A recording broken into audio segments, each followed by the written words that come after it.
Hello everyone, welcome to today's video, and today we're going to cover continuity. So we're going to go over some formal definitions as well as some example problems in a little bit. Okay, the first question we have to ask ourselves is, if we have this function f of x here, right, is it continuous? And if so, what makes it continuous, right? And the textbook and professors will teach you that there's a very intuitive and really easy way of checking this, right?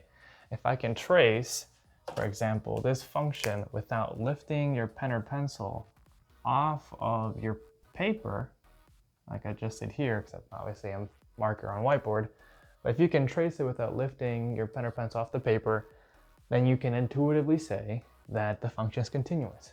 In this case, this f of x function, I would say that it's continuous, and I would be correct in saying so.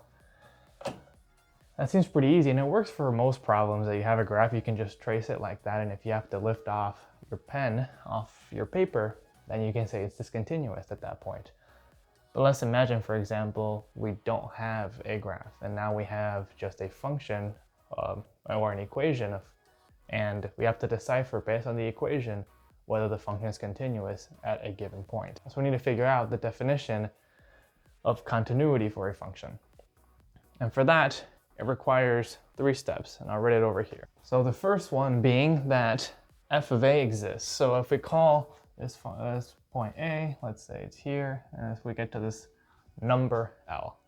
So basically f of a needs to be defined in its domain, or in the function's domain, so that it is continuous. It makes sense because if the function weren't there and there were a break in the graph, I would have to lift my pencil off the paper and have to go to the next point and continue drawing, so it would be discontinuous. Okay, what is the second criteria? The second criteria is that the limit as x approaches a of f of x needs to exist. Okay, so let's quickly check that. So if we have this point A here, right, and we approach it from the left side and the right side, so our right-handed limit and our left-handed limit, we can see that it's kind of squeezing in into this point L, or to this value L. Right, so we know that it exists, we're good there. And now for the final and third criteria. The last criteria being that the limit as x approaches a of f of x needs to equal the output of that function at a.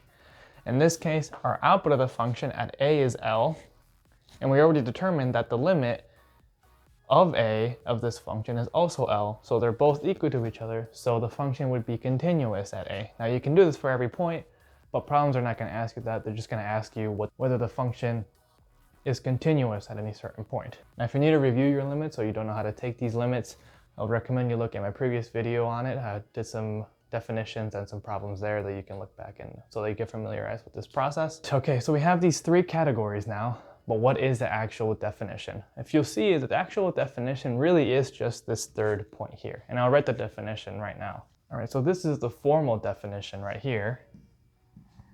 A function f is continuous at a if the limit as x approaches a of f of x is equal to f of a, which is the output of the function. Which is, like I said earlier, is the exact same thing as a third point here. The reason why I wrote the first and second criteria is that this definition implies the first two to be true. So you can either write down the definition or write down the steps, whichever way works for you to solve these problems. But if you use the steps method, if one or more of those statements is not true, then you can say that the function isn't continuous at those points, or that the function is discontinuous at a, right, any given point. All right, so this is a formal definition. Now let's go up and set up some problems and use these definitions to figure out whether the function is continuous or discontinuous at those points. I'll be right back. All right, so here we have the next function, f of x. I know it looks pretty wonky, but bear with me here, and we're gonna evaluate whether the function is continuous at 1, at 3, and at 7, okay? So let's start with 1, and I'm gonna quickly just use the method that we did intuitively, which is just draw it and see whether it's continuous or not. So here I'm tracing it, I'm tracing it, I'm tracing it. It's close enough. I'm gonna keep tracing it, tracing it, tracing it. Okay, I didn't have to lift my finger off. I drew it continuously, so therefore, at x equals 1, the function is continuous, right? Incorrect. I just made a dingus error. I do not want to make that, right? Even though this is basically really close to the function already, because it is an open circle, I still have to lift my finger off because the function isn't defined there, right? So this would actually be drawn like this, lift my pencil off or my marker and continue to draw the graph. Okay, so intuitively we can tell that it's discontinuous, but why is it discontinuous in the steps here? So we can just quickly go to the first step and say, does f of a exist? Or in this case, does f of 1 exist in our function? Since it is an open circle and there are no other solid filled in circles anywhere else at 1, the function isn't defined at a, so it already fails the first statement, failing the third one. Therefore, it is discontinuous. So what you would say here, you can say that the function is discontinuous at 1, right? Now, this type of discontinuity, we call it a removable discontinuity, because essentially if you were to take that discontinuity away and just fill it in, it would be continuous. That's the only correction that needs to be made. That's what we kind of say, that we can remove it and it wouldn't, we can act as if it was never there. But that's just the name of it. Okay, so we've done first one. Now let's go to the x equals 3 and figure out if it's continuous there. So again, I'm gonna keep tracing it. And once I get to 3, then I have to lift my marker off and go up here and continue the graph. So I can already tell intuitively that it is discontinuous because I had to lift my marker off, right? Okay, so now why does it fail in these criteria? Is f of a defined, which is the first one? It is defined because at 3, it is defined at right here at 4, right? Even though it's not defined here, it is defined here. So it meets the first criteria. Now let's check the second criteria, whether the limit exists at a. And here, I made a mistake. I'll quickly erase that. I had to rewrite it because I erased it earlier, but that exists. So the limit, does it exist? Let's check it from the left side. So on the left side, we approach 4, but from the right side, we approach 8. Since the right-handed limit and the left-handed limit do not match, the limit doesn't exist at a. Therefore, it is discontinuous because it fails the second criteria, thus failing the third criteria. Now this type of discontinuity, what we like to call it, it's just a jump discontinuity, and it's pretty intuitive explanation or name for it because you have to jump from one point to the other point to continue drawing the graph, okay?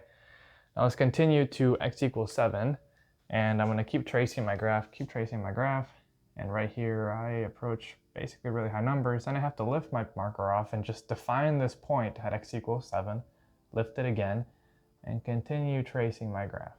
So I already know that I lifted my marker off, therefore I can intuitively say it's discontinuous.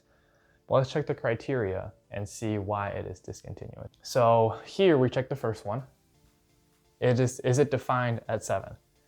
And in this case it is defined at 7, which would be 4, right? The output of the function would be 4. Now let's check the second point. Does the limit exist as x approaches a and this x approaches 7?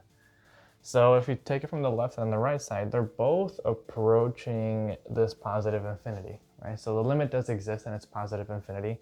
So now let's check the third and final point, whether the limit as x approaches a equals the output. And we can already tell that it doesn't, because the output of the function of x equals 7 is 4, but the limit is positive infinity. So since they do not match, this function is discontinuous. Now, if you notice by the pattern, what type of discontinuity is this going to be called? This one's just going to be called infinite discontinuity because we have this vertical asymptote here going along, right? But it is still defined at x equals 7.